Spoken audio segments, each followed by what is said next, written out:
Okay, this is the new Redmi 15 5G. Now, this is a very important phone for Xiaomi in India. Like, whenever you hear about Redmi number series phone, that one thing that immediately clicks my mind is flash sales. Like, the Redmi Note series was so good, it used to go out of stock within minutes.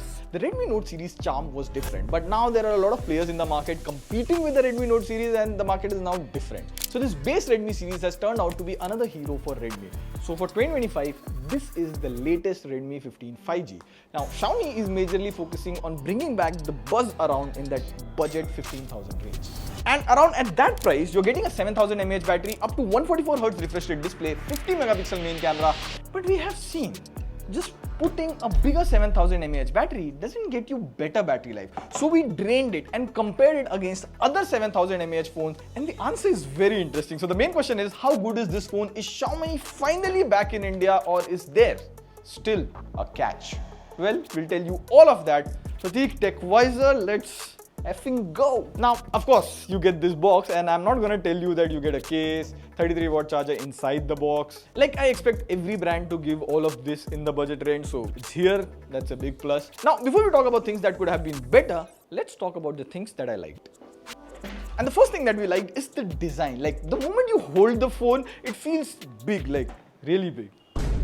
And apart from this, the only big phone I have used extensively is the S25 Ultra. But in spite of having a much larger battery than the S25 Ultra, this one feels almost identical in thickness and weight. Plus, there's not a lot of camera bump. Also, the edges here at the back is slightly curved, so it feels a bit comfortable to hold. And speaking of the back, it comes in this frosted white color, which has a very different pattern depending on where the light falls on it.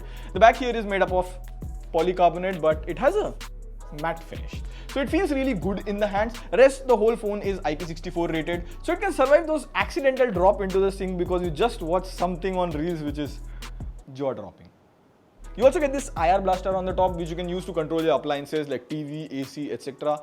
By the way, this video is made in collaboration with Xiaomi, and we'll be talking more about the specs and features of the phone. Now, the second thing which I liked is the battery. It comes with a massive 7000 mAh silicon carbon battery. Now, Xiaomi calls it an EV grade silicon carbon battery. So technically, this is the first phone with a 7000 mAh silicon carbon battery in this price range. And silicon carbon battery phones are getting a lot of mixed reaction. Some get good battery life, some get really less. Like, there are many brands with 7000 mAh battery. So just to compare, there is Oppo K13 and Neo 10, which also has 7000 mAh battery. Charged them to 100% and then started draining the battery.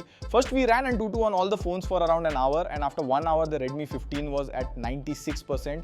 Oppo was at 95%, while Neo 10 already dropped to 87%.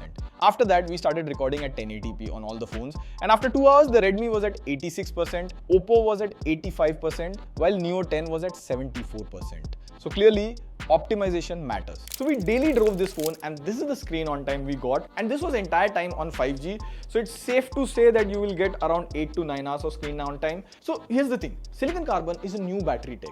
Not all 7000 mAh battery perform the same. The battery mAh sounds big, but brands need to optimize it better. And the third thing that we liked is the camera. So it comes with a 50 megapixel main camera without OIS, and this rests on this metallic camera island. Xiaomi likes to call this aerospace grade metal camera deco.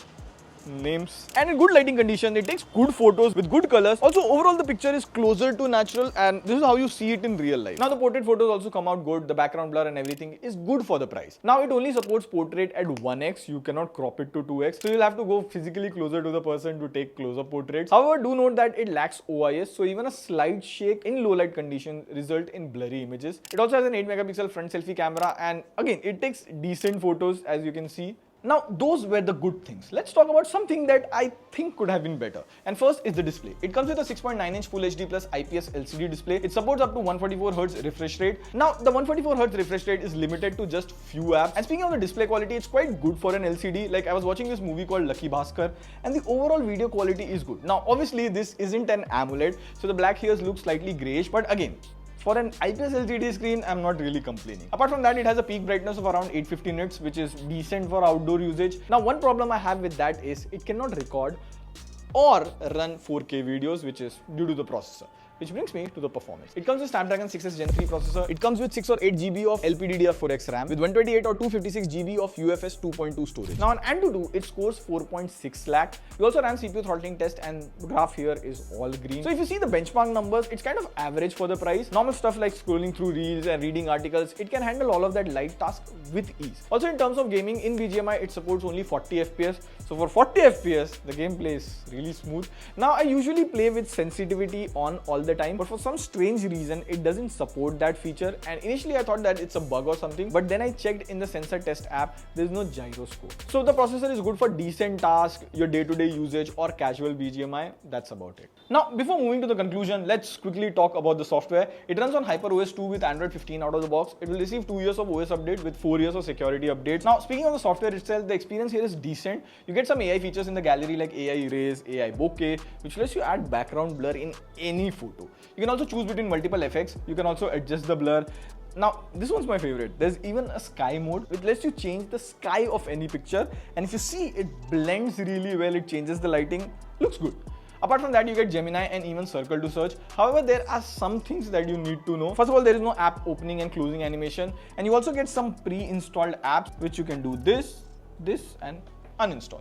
Now in terms of sensor, this is the list of sensors that you get. There's a virtual proximity sensor like any other Xiaomi phone. Now the Redmi 15 5G starts at 14,999 for the base variant, and at that price point, I would say the phone is quite decent. By the way, we're thinking of making a video of best smartphone under 15,000. So should we do that, or should we just do best budget smartphone from 5,000 all the way to 15,000? Let us know in the comments. On that note, this is signing off. See you in the next video. Pew pew pew pew.